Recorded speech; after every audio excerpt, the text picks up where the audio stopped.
Hello, everyone. Welcome back to the Sideline Shenanigans podcast today with Jacob Maggard, Dalton Phillips. and we're back for another week of pick'ems. Of course, we didn't do a recap this week, but I know Dalton didn't really want to get on and talk about it, so we'll quickly just say in a few of those games, I mean, obviously Tech didn't play, so I don't have to worry about that. We had some good football last week. We had some upsets that included a few teams dropping outside the top 10. So if you want to go back and watch that video from our pick'ems, and some of those games were obviously really good. Georgia ends up beating Ole Miss. Some of your other big games, BYU stays undefeated with a victory there.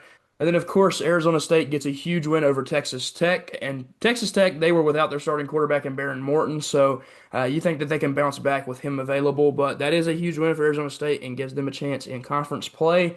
And then last but not least, the one I know you don't want to talk about, but I'll mention quickly, Alabama does get the victory over Tennessee. I think Tennessee truthfully shot themselves in the foot a couple times. I think that's why they lost that game. I think they were good enough to hang around in that game. And when they get their corners back, I think that they could even be a better defense. But they have to go perfect the rest of the way if they want to have a chance at the playoff. So we'll see how they do the rest of the year in SEC play. Of course, we'll be talking about another SEC game for them later on in this video. Again, if you guys are enjoying the content, please like, subscribe, comment. Helps a ton boost out the channel. Check out all the other content on the channel, including NBA, MLB, NFL, and then I'll probably start doing some college basketball content as well. But I got a lot of stuff coming out in the next few weeks, and of course, I've already got a lot of stuff already published on the channel. So you guys check all that out. Moving forward, we will go ahead and get into our first game here. California, of course, the Cal Golden Bears taking on Virginia Tech in Lane Stadium on a Friday night. Does give Tech a little bit of a chance because of that Friday night boost they will receive. Going into this game, you look at the quarterback matchup. Of course, for Cal, they bring in a freshman transfer. Technically, he was never ever at Oregon, but he did sign with Oregon, transfers over, gets to start at Cal. And Jaron Cave Sagapoatelli. Of course, he has had a good season so far, passing for nearly 1,700 yards, has 10 touchdowns, but he does have the issue of forcing the play a little bit too often. Throws 7 interceptions on the season. That's something that if you're Tech, you have to take advantage of. Force a couple of those turnovers if you can. For him, he obviously looks to tone down on those. You look over at Tech, Kyron Drones, quarterback. He's had some decent games here as of late. Did throw a really bad interception in that Georgia Tech game, but overall, he played pretty good passing the ball. He's been less timid since the coaching change. I think he's been a little bit more confident due to who's calling the plays in for him and how it's been working as a quarterback. He has ran the ball better as of late as well. I think that gives him an advantage. I think it's something that he clearly needs to do more often. From the beginning of his career at Virginia Tech, you could tell he was going to be a high level rusher. He gets comparisons to Jalen Hurts solely because he wears that number one, and honestly, he kind of looks like him in uniform on the field. And he can play like him. He can run the ball pretty well. Just doesn't do it as much as he needs to. So hopefully he can kind of get that part of his game going a little bit like he did last week against Georgia Tech. But obviously it'll be important for Tech to establish the ground game. Don't if you want to talk about the running backs in this one. Yeah, Kendrick Raphael is the running back for Cal. He's not doing having that bad of a season. He's averaging a little bit below 4.5 yards a carry, and he's having an okay year. Yep. But on the other side of the ball, I see Tech actually found a running back in Marcellus Hawkins. He's Yep. running the ball good now. They were struggling that, and that was causing them to be really bad in games and lose to teams like ODU. I know ODU's doing really good right now, but you still shouldn't lose to teams like that. But when you establish that run game, you figure the things out. It helps the offense out a lot. It helps drones out. It helps everybody on that offense out. Yeah, and it's been pretty obvious that Hawkins has stepped into a bigger role lately. And then Terrion Stewart, who is supposed to be healthy again this week, he just every week seems to go down with some sort of injury. He had another great game against Georgia Tech in his short amount of carries. I think he was over 50 yard once again. If they had him from the beginning of the season, a lot of those games would have been more winnable. You couldn't run the ball at all, and it led to Drones having to throw the ball 30 plus times, and that is just not part of his game at all. Going down to look at the leading receiver in Jacob DeJesus, 47 catches, which is insane, 406 yards, 3 touchdowns. Sagapoatelli is going to him quite often. He is definitely one of their better receivers and should be a difference maker in this game. If you're Virginia Tech, you have to be keyed in on a player like that. You look at the other side for Tech, we have multiple receivers that have been at the top of the list this year. Aiden Green is the current leading receiver. Donovan Green on the outside will be another one of our key guys.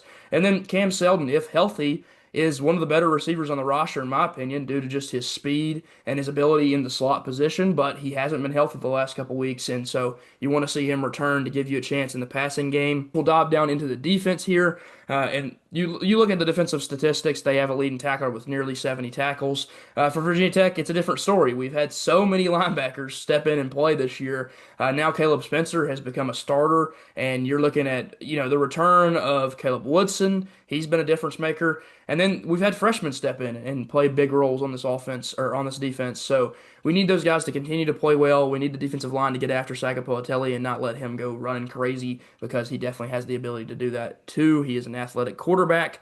I think that we get the boost of being in Lane Stadium. I think it will help out that it's a Friday night. You know it's going to end up being packed, although the team is 2-5, because the Tech fans have still showed up to even the Wofford game, which was a 12 o'clock kickoff and an FCS opponent. It just you have the full backing of the program. They have the support of the fan base.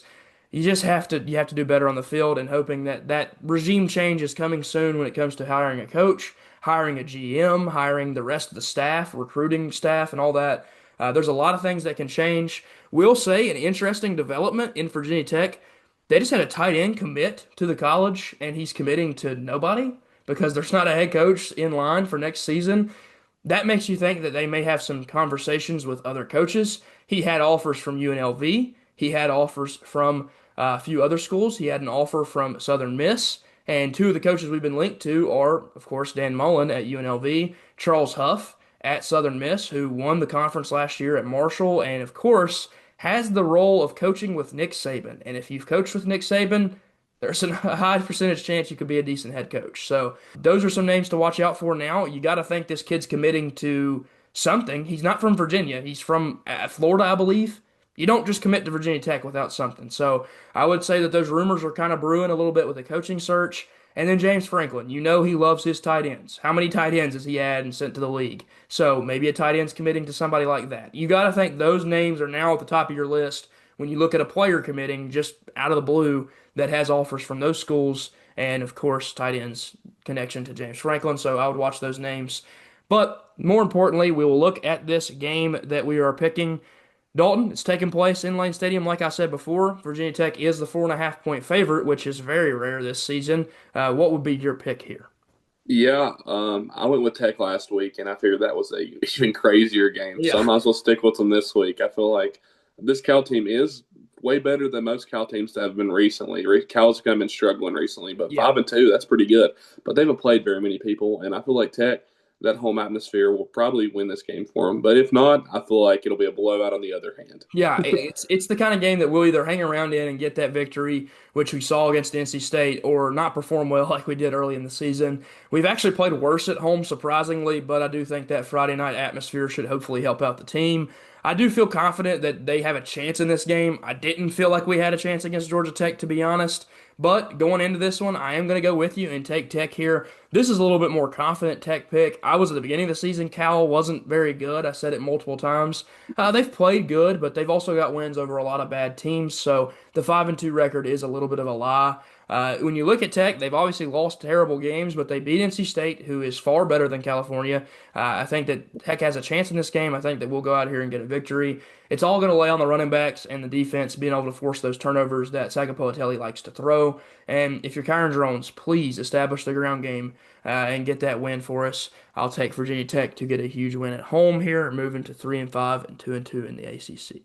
Moving on to our next one here, Ole Miss taking on Oklahoma. The Boomer Sooners, of course, coming off that loss to Texas, go back out and get a victory. And Ole Miss, they're coming off a loss to Georgia to end their perfect season, but they played a pretty good game, and you got to think that they're at least still in the running to be one of the top teams in the entire country. This should be a really fun quarterback matchup between Trinidad Chambliss, throwing for nearly 1,550 yards, 8 touchdowns, only one interception, has a great ground game, runs the ball a lot. I think he's probably over 300 yards in the season when it comes to his rushing statistics. Then you go look at John Mateer, who prior to his injury was the Heisman favorite. He was looking like an easy Heisman choice, honestly. He kind of separated himself from the pack. His rushing upside is incredible. Now you're going to see less of that due to the hand injury. He's not able to take big hits anymore. He did return too soon. That was pretty clear against Texas. He has thrown for 1,567 yards, 7 touchdowns, has 6 interceptions, 3 of which came in that Texas game. If you don't do that, you don't play that bad, this team could be looking at an undefeated season so far. And I hope that these quarterbacks can give us a really good matchup. And these two guys are still probably in that conversation in the top 10 of the Heisman race. But more importantly, Dalton, talk about the running backs here in this matchup. Yeah, Keywan Lacey for Ole Miss is a very, very important role of this team. He has 10 touchdowns this year, right? As right now, that's more than well, like he's averaging more than one a game, Yeah. more than one touchdown a game, and that's crazy. I mean, at this point in the year, 10 touchdowns is very good. That means they rely on that guy in the red zone a lot. For Oklahoma, you have Torrey Blaylock, a good running back. Kind of he's not performed as good as what they need, especially when you're lacking the quarterback play like Materia is right now because he's injured. You need that guy to step up, play like he needs to be playing, and to be a backbone of this team when Materia's struggling. Yeah, and Blaylock actually had a really good game last week. It's one of the first times you've kind of Yeah. seen him step into that lead RB role and have over 100 yards. They have to have him doing that every single week. They have to have the rushing upside of the running back now that they don't have the rushing upside of the quarterback due to the hand injury. Going down and looking at the receiver contest here, Harrison Wallace has 400 yards on only 21 catches, averaging a ton of yards per reception, 2 touchdowns. He is the favorite target of Trinidad Chambliss. He is very good. He has had a good season so far, but he has slowed down just a little bit as of late. There was a point in the season where he was the leading receiver in the SEC, and as you can tell, he's obviously not doing that anymore. On the other side, there's Isaiah Santana. He has been very good for Oklahoma. Nearly 500 yards, 37 catches, 4 touchdowns. When they didn't have John Mateer, he was less of a contribution to the offense due to just the fact of having a younger quarterback that just couldn't get him the ball as much. But when those two have played together, they've been very, very good. And I expect that he'll be a difference maker in this game. Defensively, these two teams, again, pretty solid defenses. Ole Miss, they've been more reliant upon their defense the last 2 seasons than they ever were. And Oklahoma has an incredible defense. They have a team that can get after you at a high level. They have multiple guys that have over 3 sacks. So when they're pass rushing, they're creating a difference in the game. You got to think that Oklahoma's defense could cause havoc in this one. Going up to make a pick here, taking place in Norman, Oklahoma. Oklahoma being the 5.5 point favorite. I will lead us here. I'm going to take Oklahoma at home. Call me crazy. I think that Ole Miss is going to drop a second game in a row. I think they're good enough to win this game. Certainly, their defense has looked incredible due to the fact that you watched this team 3 years ago and they couldn't play defense at all.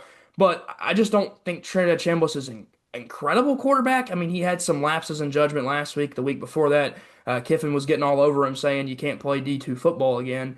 And for Oklahoma, if John Mateer is fully healthy, he's really, really good. And the running back has gone out and performed better. I trust their defense a lot more, and they have the home game. I just think all those things lean towards an Oklahoma victory. So I'm going to take Oklahoma here to get it done at home. Dalton, what's your pick here? Yeah, I'm going to side with the away team, seeing as I seen them at a bus stop in Yeah. Georgia like last week on their way home. They looked kind of mad. I mean, I understand they lost to Georgia, and that's a tough place to play at. I still think this Ole Miss team is the top 10 team in the country, and I believe that Trinidad Chambliss is going to show that he's not a D2 quarterback. He's a Division I quarterback, and he's the kind of guy that wins big games like this. Yeah, and you got to think that he wants to bounce back as well Yeah. after some of the things that, like I said, Kiffin called him out for. But he did play pretty good last week. It just wasn't good enough. And this should be a really fun matchup between two great head coaches in Venables and Lane Kiffin. Kiffin, of course, is in the rumor mill. That Florida job opened up, and it seems like Kiffin is the lead target for them. They want to go get him. Who knows if he'll leave Ole Miss? He's got a pretty good fan base there. And then Venables, of course, had a lot of success prior to the Oklahoma head coaching job. I think that they're pretty happy with a 6-1 season right now and giving them a chance to be a playoff team. But those two coaches will be definitely a big part of the next coaching search coming up this year. Moving on to our next one here, South Florida taking on Memphis in their stadium, Simmons Bank Liberty. Should be a really fun game between two American teams that were looking to be playoff teams this season. Memphis slipped up last week, lost a game they should not have lost to a bad, bad UAB team. That definitely hurts their chances of being that playoff team that they wanted to be. You got to think they have to bounce back here. But for South Florida, they want to continue this incredible season they're having, where they've got victories over an SEC school, and they started the season with a great win over Boise. You look at the quarterback competition here; it's not particularly close. Byron Brown is awesome. He is one of the better quarterbacks in the country. If this team was undefeated, I think he'd be in the Heisman race. He is their leading rusher. He's thrown for 1,700 yards, 16 touchdowns, which is a ton, and only has the 5 interceptions. Really loving the season he's having. Of course, on the other side for Memphis, Brendan Lewis is leading their attack, 1,300 passing yards, 8 touchdowns, has the 4 interceptions. Did not play well last week against UAB. They'll need him to step back up in this game. Dalton, talk about the rushing attack in this one.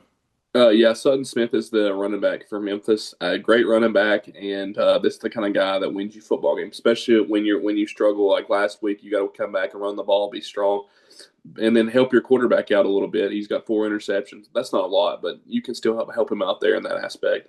And then on the other side of the ball, not only do you have Byron Brown running the ball for 475 yards, that's ridiculous. And they give the guy the ball 99 times. I know a few of those are sacks, Yeah. but that's still insane. Like that is ridiculous that a quarterback has 99 carries with only playing 7 games. That's insane to me.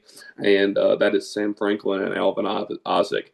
Two okay running backs. Are not the best, but when you have a quarterback running the ball like he is, that's all you have to. That's really all you have to do. He's playing like a Heisman level quarterback. It's just the fact of your USF and you have 1 loss. If not, that guy would be top 5 Heisman right now. Yeah, he's had an incredible season. Like you said, the rushing attack will be important, but you got to think Byron Brown is the biggest part of this game in general. Going down and looking at the receiving leaders, Chaz Nimrod, a name I know you're familiar with, come over from Tennessee. We talked about him this season. He's been the deep ball threat. He's made a ton of big plays. You could tell last year when he was at Tennessee that he was going to have pretty good upside to be a good receiver. He didn't get a ton of run, but when he did on the field, he made plays. It was a few short receptions, but just obviously this level of football where he was at Tennessee before, got the SEC experience. Now he's playing at South Florida. He's got to be playing against corners that just aren't as good as they were, and he's playing really well. 466 yards on only 23 catches. Again, averaging a ton of receiving yards per reception. 3 touchdowns in the season. Clearly Byron Brown's favorite target, but they have multiple guys they will spread the ball around to. And on the other side for Brown Jr., 29 catches, 491 yards, 5 touchdowns. That's more than half of Lewis's touchdown passes this season, so clearly the favorite target and will be the guy that they go to in the red zone. Defensively for South Florida, they have sack leader in Harris, 5.5 sacks, 61 tackles for their leading tackler. But on the other side for Memphis, a fun story, Sam Broomfield is a transfer from Virginia Tech, and he was a solid linebacker, but he never showed this kind of upside in the pass rush. 3.5 sacks on the year, and they must be rushing him a ton, letting him get after the quarterback. He's obviously been a difference maker for this team, and you see that those power transfers, when they go down to this level, can be really, really good, potentially top players. Dalton, is there anyone else you wanted to mention on this Memphis side? Oh yeah, I have to shout out my man Marcelo Bussy. I love that guy. I texted him last year. I played with him a lot in NCAA. Actually won a Heisman with that guy. Yeah. Really familiar with this Memphis team. That they really hit home. Yeah, I did. Dalton obviously tried to get Marcelo on the podcast. I tried to get him on the podcast. Yeah, He did. He didn't turn it down. He texted me, but it was like he kind of avoided it. I was like, Yeah. man, come on. We couldn't get him on, but it would have been hilarious to get a college football player on the pod. Looking at the ESPN predictor, this is a 50-50 matchup, basically. It's taking place in Memphis. Will give them a little bit of an advantage, but as you can see, South Florida continues to be a favorite as they've been for a lot of their games this season. Dalton, I think I know where you're going with it, but make your pick. Yeah, I'm actually not going with USF this time, Mm. believe it or not. Marcelo Bussy, I told you this team hits home with me. And they're in Tennessee, so I kind of got to root for them a little bit. Hopefully one Tennessee team can get a win this week. And Yeah. I'm going to go with Memphis, even though I have subsided with USF a lot this year. Yeah, a surprising pick from Dalton, who's been Yeah. the South Florida Bulls' biggest fan so far this year. I will take your place and be their fan this week. I think South Florida has proven to me that they are really good. They are a team that can definitely make the playoff and give one of those top teams at least a game. They've already done it once this year when they beat Florida, who has went out and beat teams in the SEC. So they clearly have some talent, and I just trust South Florida will go out and give a great performance. I think their head coach is going to be hot in the coaching search. He could potentially be linked to Florida. He has a lot of ability. He's won games there. He's turned the program around relatively quick, and I think he keeps it rolling here with a huge win to move to 7-1 and 4-0 in conference play, which gives them a great chance to be your American champions And if they win this game, Memphis would drop to 2-2, which would almost eliminate them from the race to play South Florida again at the end of the season, which is a huge thing for South Florida because I think Memphis is the best team they're playing. So if they could eliminate them right now, it'd be a huge deal for South Florida to go ahead and do that. So give me them to get a victory on the road. Moving on to our next one here, Illinois taking on Washington in what should be a really fun matchup. These two teams, both 5-2, have played really good football this season at times, but have struggled in certain games. Illinois has looked a lot better as of late. Washington did just drop a game that didn't look very pretty. They couldn't establish the ground game, and they really didn't get the passing going either. For Illinois, the key player here in Luke Altmaier, the returning quarterback from last season, has been really good this year. 1,800 passing yards, 13 touchdowns, only one interception, has been very easily to rely upon, and they will lead a pretty good passing attack. And he's also had some rushing upside this year, which you didn't see much last year. And then on the other side for Washington, Damon Williams. I've stated it before. I think he's one of the best quarterbacks in the entire country. He's thrown for 1,800 yards as well, 10 touchdowns, but does have the 4 interceptions. Luke Altmaier, a veteran that doesn't turn the ball over much. Williams has pressed the ball a little bit and had a few turnovers, but these two teams rely a lot on their rushing attacks. Illinois does it with the committee, and Washington does it with one of the best in the country. Dalton, talk about the rushing attack here. Yeah, for Washington, they have Jonah Coleman. This guy's one of the better running backs in the country, like you said. He's a great running back. Kind of struggled a little bit last week, but that's to be expected. But with who you're playing, and he needs to play like who he is. He's one of the best running backs in the country. If he plays like he's got 600 yards this year so far, that's very good. That's on pace for that is on pace for 1,000 yards this season. And then on the other side of the ball, you have Illinois you have Caden Fegan and Khalil Valentine, two guys that we talked about a lot, two great running backs. They're a good 1-2 punch. You can't ask for anything out of them, any more out of them. And great for Luke Altmaier, the guy that can sling the rock like he can.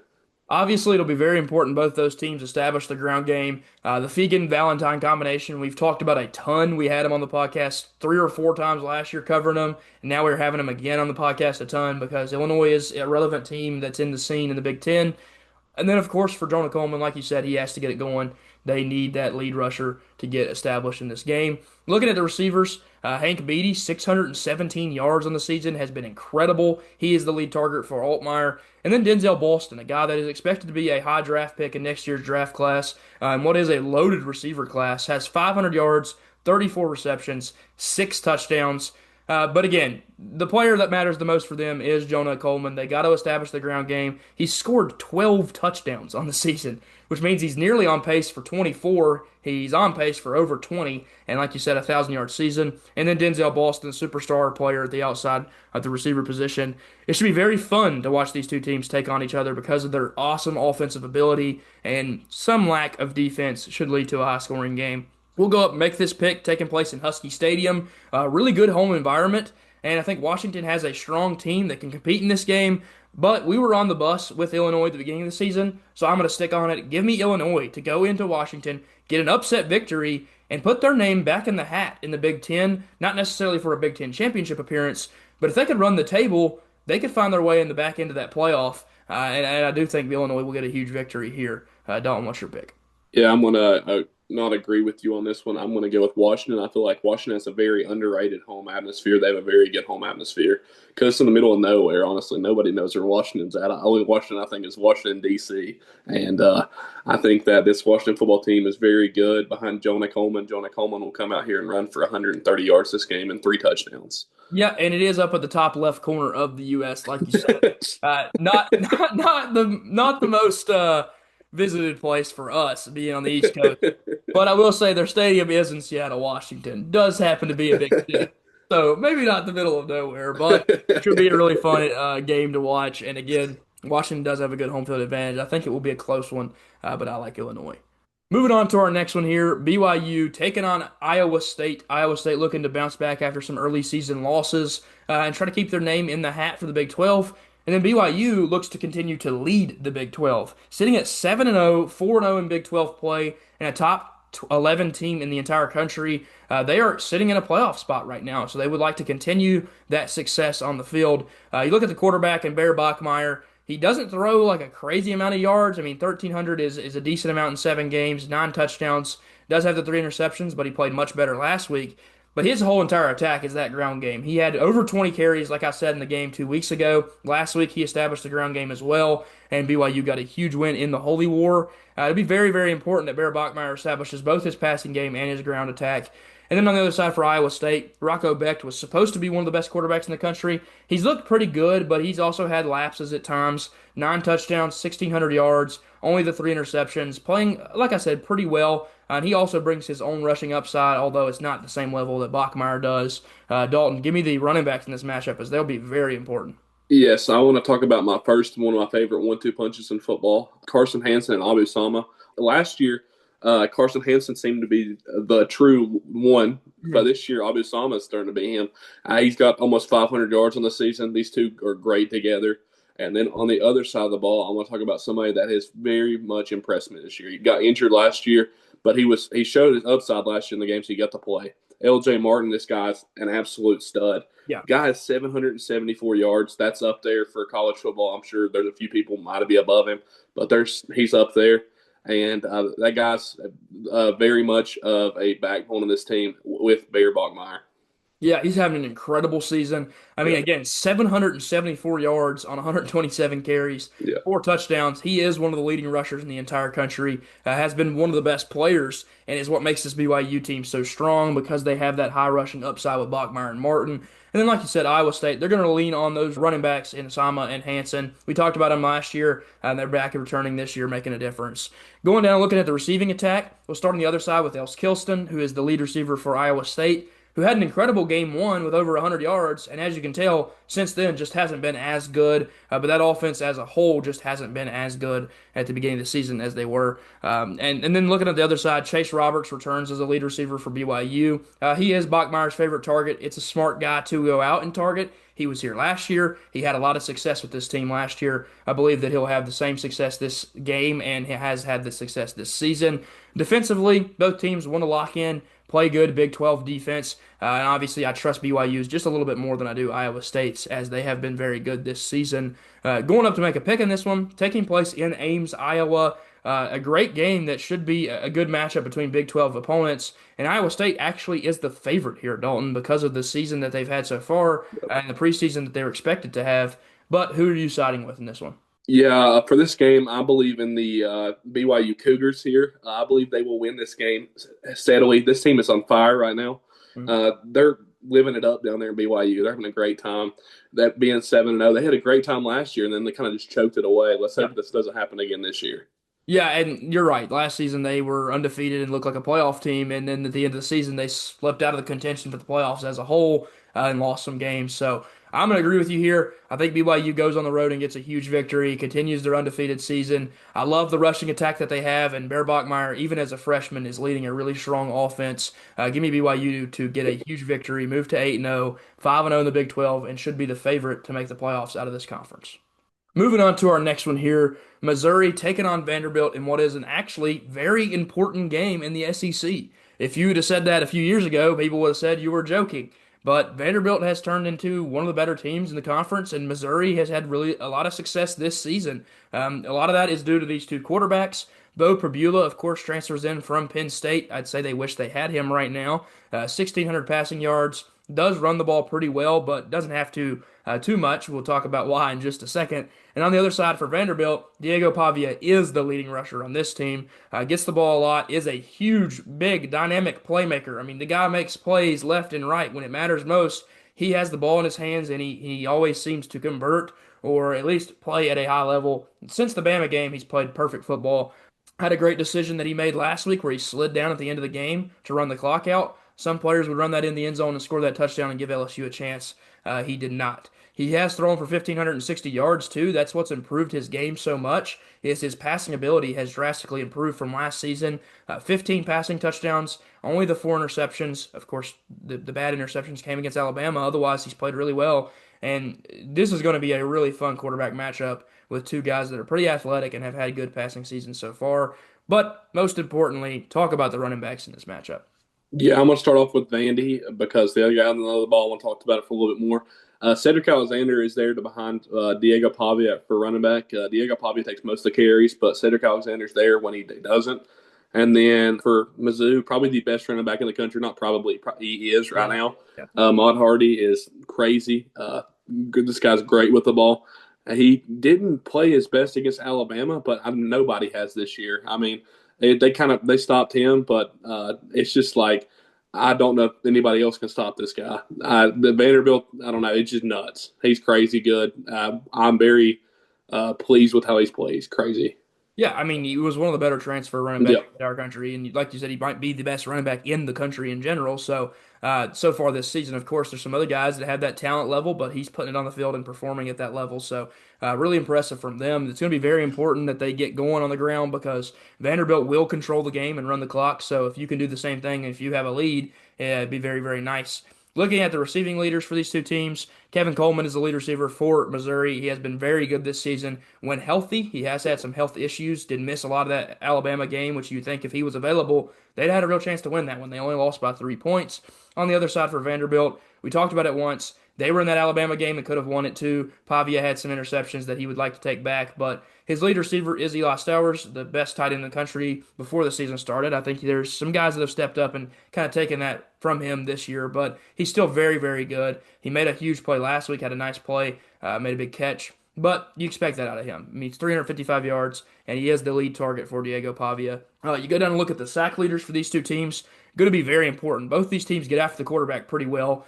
Damon Wilson, the second, coming over from Missouri, 5.5 sacks on the season, has been very good at getting in the backfield and wrecking havoc. And then Miles Capers, we've talked about him a few times on the pod for Vanderbilt. Very, very athletic outside guy, can get to the passer, but can also step back and play a little bit of coverage on the outside and the flats.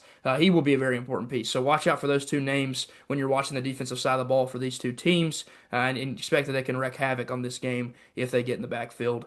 Going up to make a pick here, Vanderbilt is the favorite, and this is the first time they have been favored against a ranked opponent since me and you have been alive. So this is an insane moment for Vanderbilt. They are at the top of their game and at the best they've probably ever been.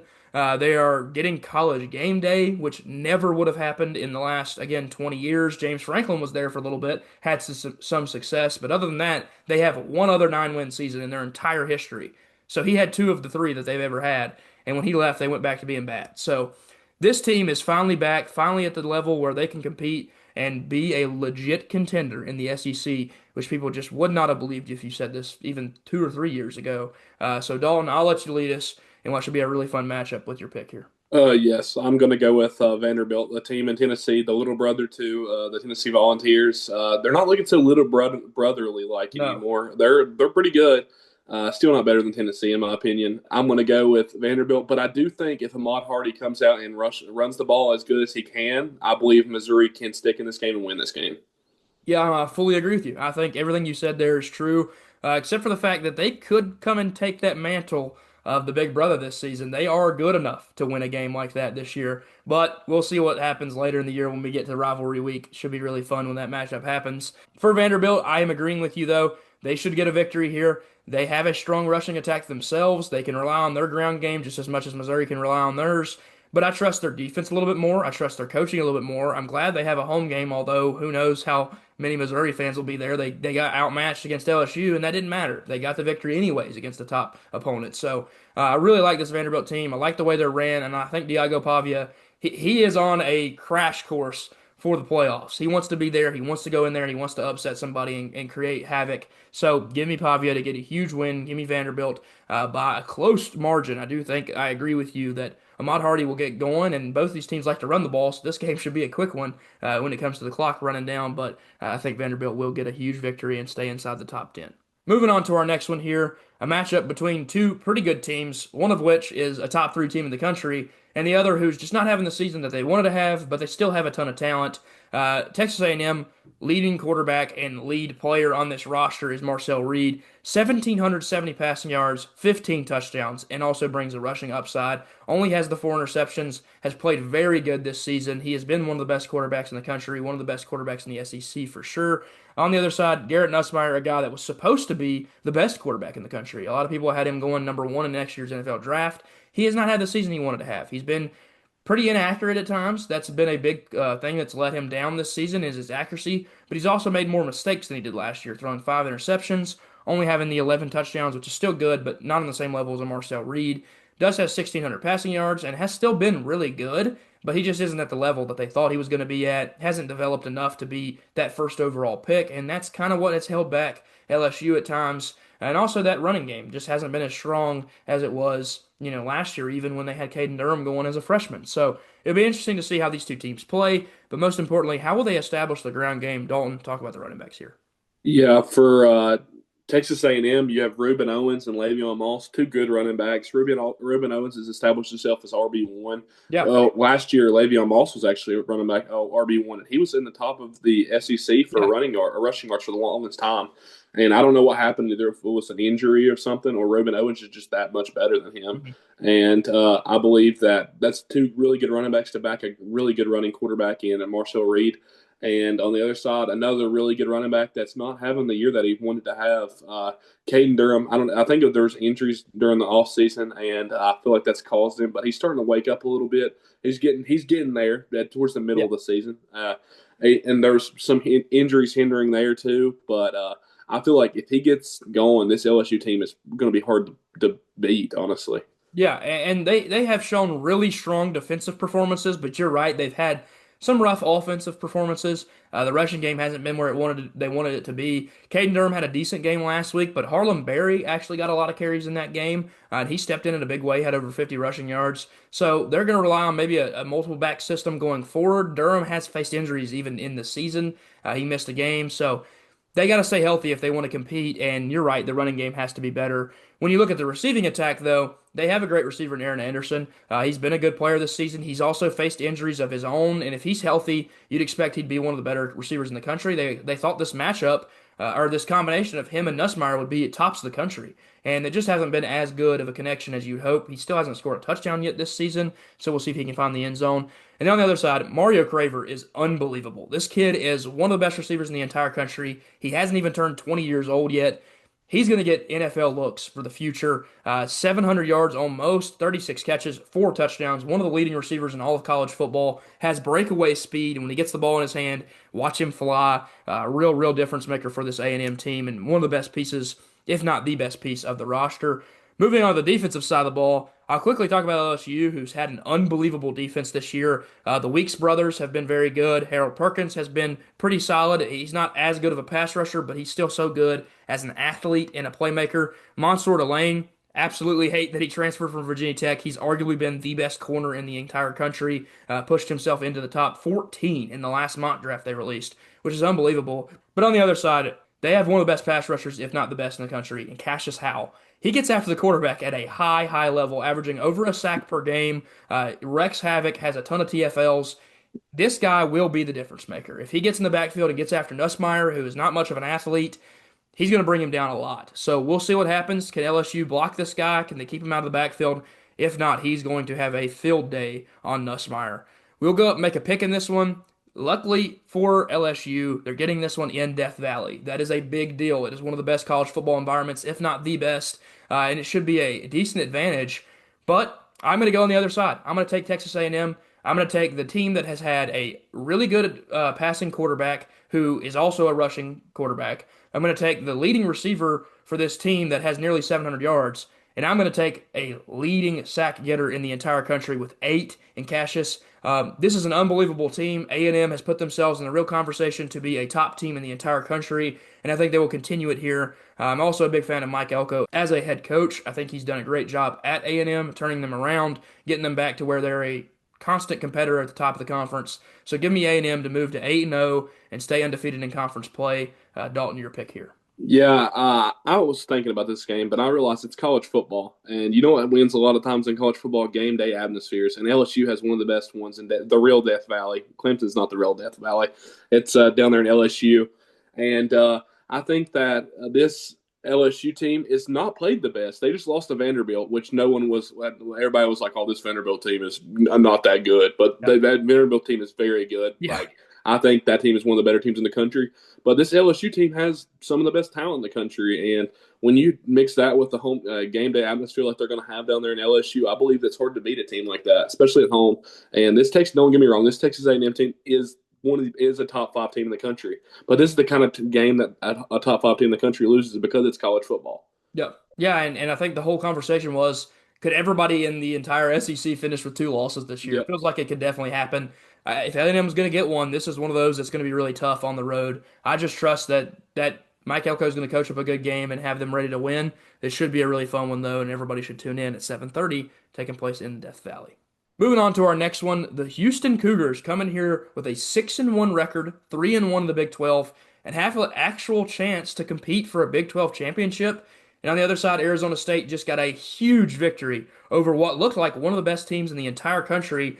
Although they didn't have their starting quarterback, Texas Tech is still very good. And what a big win for Arizona State to get them back on track to compete in the Big 12 championship game themselves. Looking at the quarterback matchup here, this should be a fun one. Connor Wegman has actually stepped up his passing game the last few weeks. We looked at him earlier in the year, and he was just kind of only doing it on the ground. But now that they've got this passing attack established, he's having a decent season. 11 touchdowns, only 2 interceptions, and nearly 1,400 yards. Like I said before, he'll be a high-level rusher. He has done that his whole career. Expect he'll continue to do that. On the other side for Arizona State, Sam Levitt, when healthy, has been really good. He still has 1,400 yards almost, 9 touchdowns, 3 interceptions.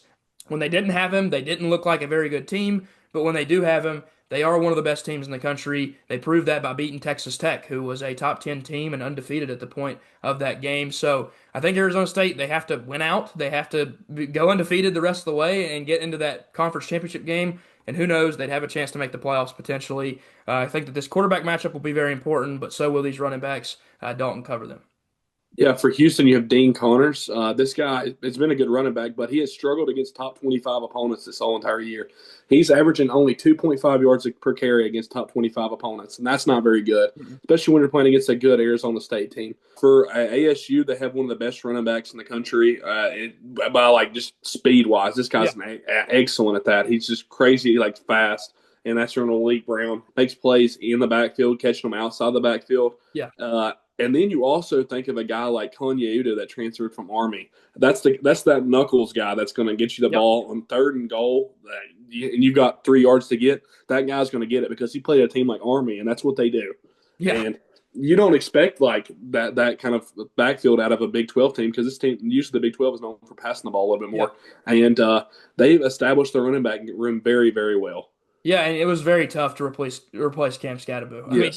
mean, he was your offense last season. Yes. In the Texas game, he literally threw a touchdown, rushed for over 100 yards, and then I think he had over 100 receiving. He was the offense, so you had to go out and find a way to replace that.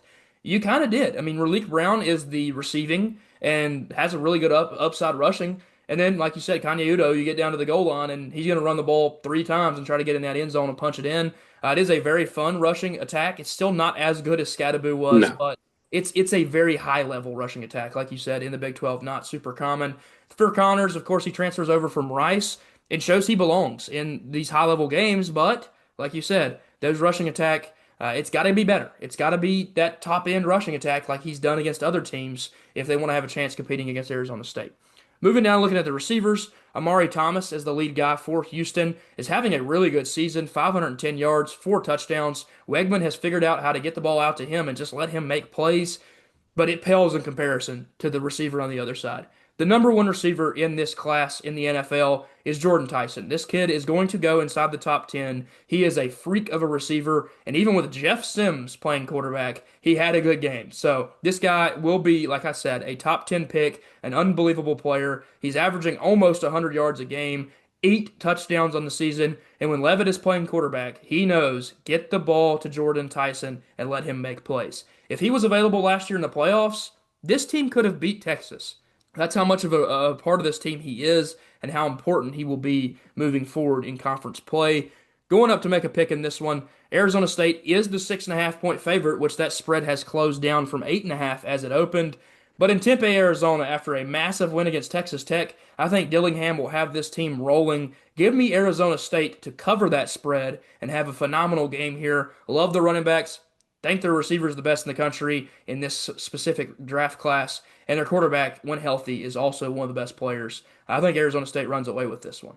Yeah, I'm also going to second you on there. Arizona State is a great atmosphere. Also, they're very much of a party school. That's Yeah. probably one of the best in the country. A lot of things going around down there. I think that this Arizona State team has finally figured out their offense, especially with Sam Levitt back and healthy now.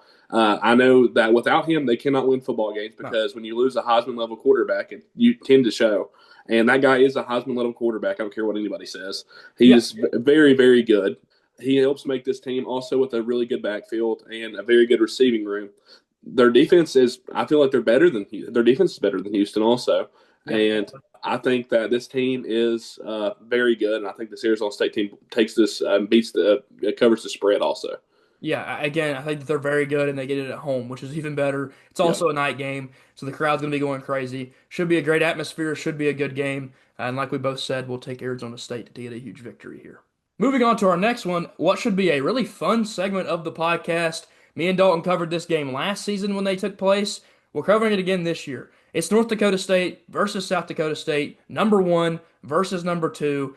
These two teams dominate FCS football. They are unbelievable year in and year out. They find talent that goes to the NFL and is a real difference maker. It's unbelievable how much talent they're able to acquire at the FCS level. But I think players know if I go to these two teams, I'm going to be on the NFL radar just as if I would be at a group of five school. And so they know to go down here and compete at a high level. Again, North Dakota State is the number one team in the country. They received 55 of the 56 first place votes.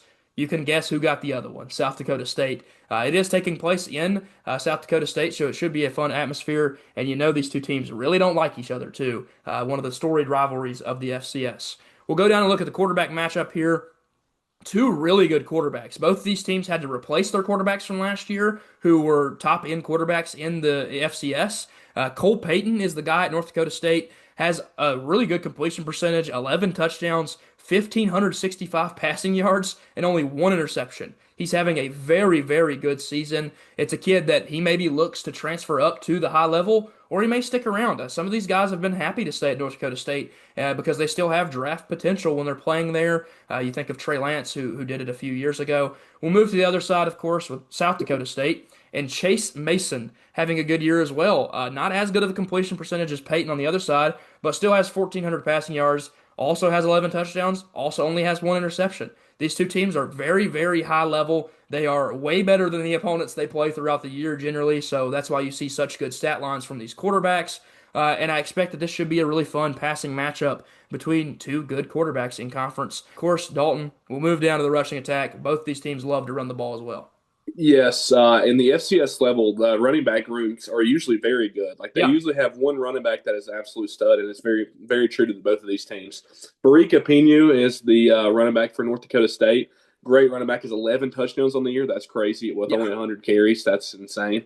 And then for South Dakota State, you have Julius Lawridge, and that guy's also very good. Two great running backs, two guys that could transfer to a lower level true Division One team yeah, in FBS.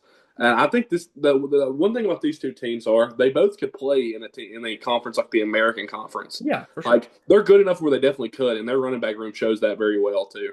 Yeah, I mean, again, these two teams, they know that they could just stay in the FCS and rule it Yeah, forever. But these two teams clearly could move up and be yeah. a top tier team in those group of five conferences. They recruit like the best. I mean, they grab a ton of recruits at these schools that go to the NFL. And talking about NFL players, Bryce Lance will probably be one of those. This is the brother of Trey Lance. He's a very, very high level receiver, has already had NFL looks, part of that being his brothers in the NFL, but also his own talent. Not to give any disrespect to him as a player, he's very good. He is a big receiver on the outside and a dynamic playmaker. On the other side for South Dakota State, their lead receiver is Alex Bullock. He is very important as well. As the lead target for Chase Mason, he'll expect to be a big contributor in this game.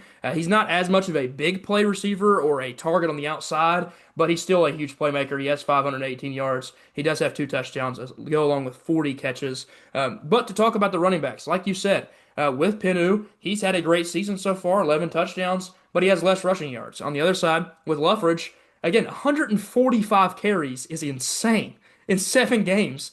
I mean, he's getting the ball a ton. So they are going to him early and often, and I expect that in this game that'll be the case yet again. Defensively, both these teams produce defensive talent relatively often. Cody Heisman, that transferred to Virginia Tech, came from North Dakota State. He's been one of our best interior defensive linemen. Again, if you talk about Virginia Tech, the best part of our team is our defensive line. He's a part of that group and has got after the quarterback a couple times this year. So you know that they can produce talent that can go play in the Power Four and play in the NFL someday. So this should be a really fun matchup on the defensive side as well. Going up to make a pick here. We have no betting odds. We have no ESPN predictor.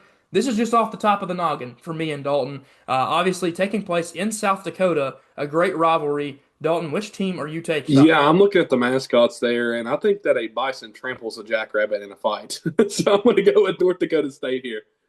Yeah, and I'm going to agree with you. We're going to ride with the Bison. North Dakota State is one of the best teams in the country. In the FCS, they are the top dog. They have won a ton of national championships in the FCS. They produce, like I said, NFL talent year in and year out, and they are so, so good, man. I would love to see this team compete in the FBS. I mean, last season, they gave others Colorado a really good game, Yeah. almost beat Colorado, who had the flipping Heisman.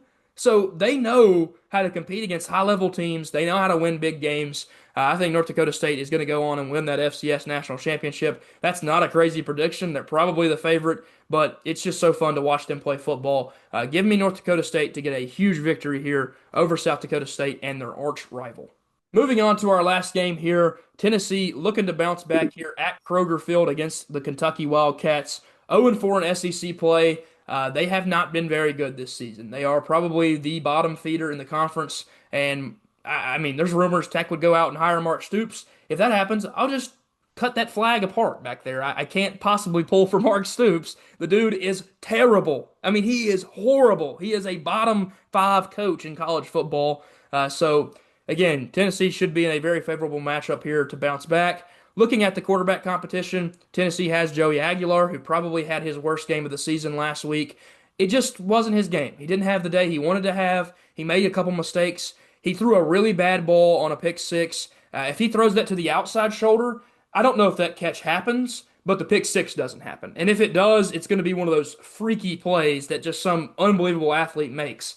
He threw it to the other shoulder. He threw it to the inside shoulder, and that led to a pick six. Very unfortunate for Tennessee because that seemed like that was the game right there. If they go and score that touchdown, they're only down by a point or two, and instead they go down huge at the half and just can't really dig back out of that because overall they played pretty good in the second half. Aguilar will look to bounce back, continue to put his name at the top of the Heisman race if he can.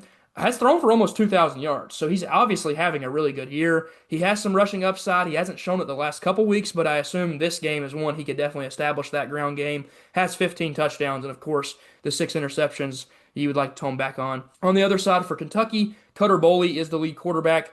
885 yards, 4 touchdowns, 4 interceptions. Tennessee is good at forcing turnovers. This guy's good at throwing turnovers. So if Tennessee wants to get in this game and get out of here with a big win early, they would like to pick him off and just bury Kentucky as soon as possible. Don't let them hang around because they could get a little bit competitive if they hang around like they did in some games last year. The quarterback was benched early in the season, and that's why Boley's statistics don't look so great.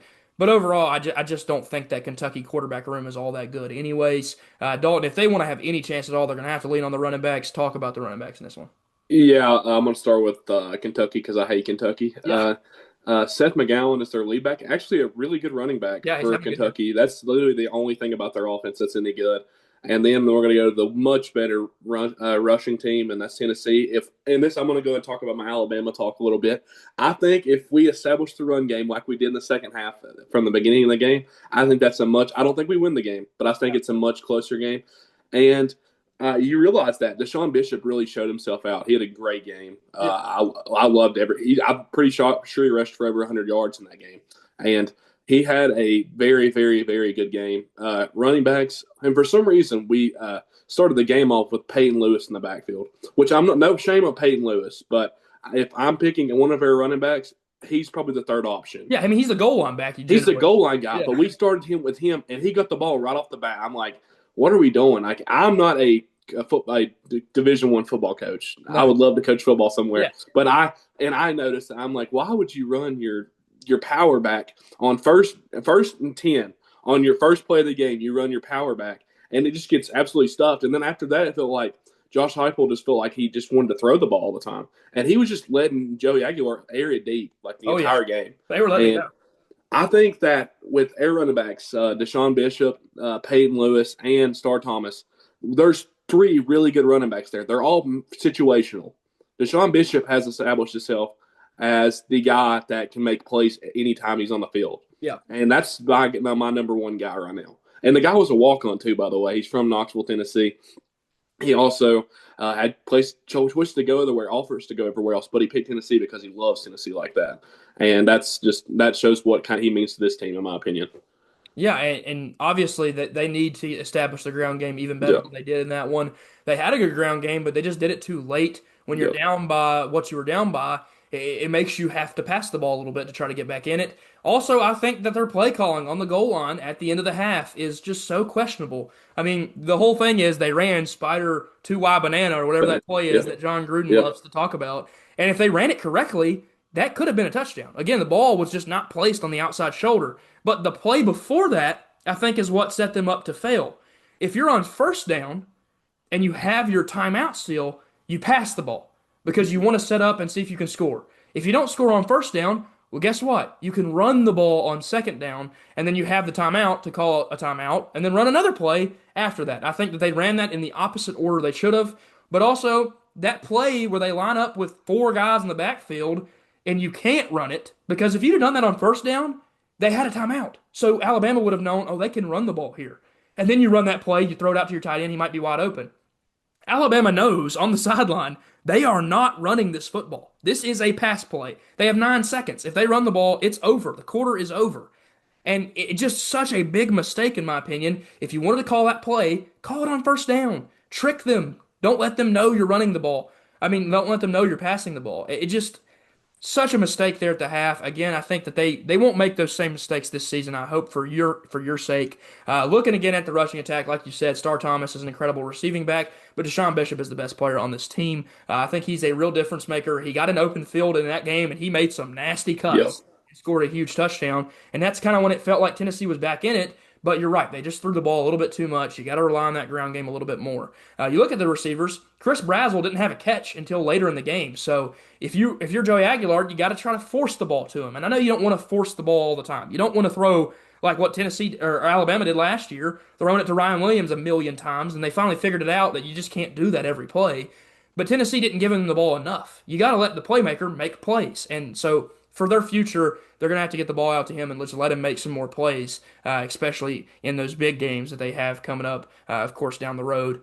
And again, they have to play perfect football the rest of the way. They have to win out. And this is a good start, I think. You look at the receiving leader for Kentucky and Kendrick Law, the transfer from Alabama. He's not having a great season, but a lot of that has to do with the fact that his quarterback room has been really bad. I think if Julio was on here, he'd have some choice words to say about Kendrick Law. I don't think he likes him too much after that transfer decision.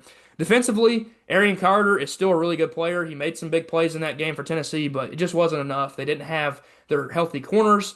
Again, this team desperately needs Herman McCoy and Ricky Gibson to return. If they have those guys, I think they have a real chance to make it the rest of the way with some victories.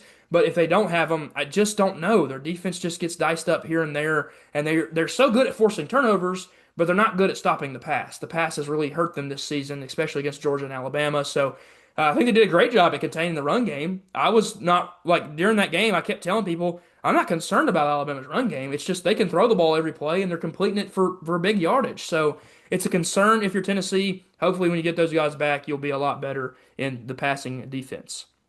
Going up to make a pick here.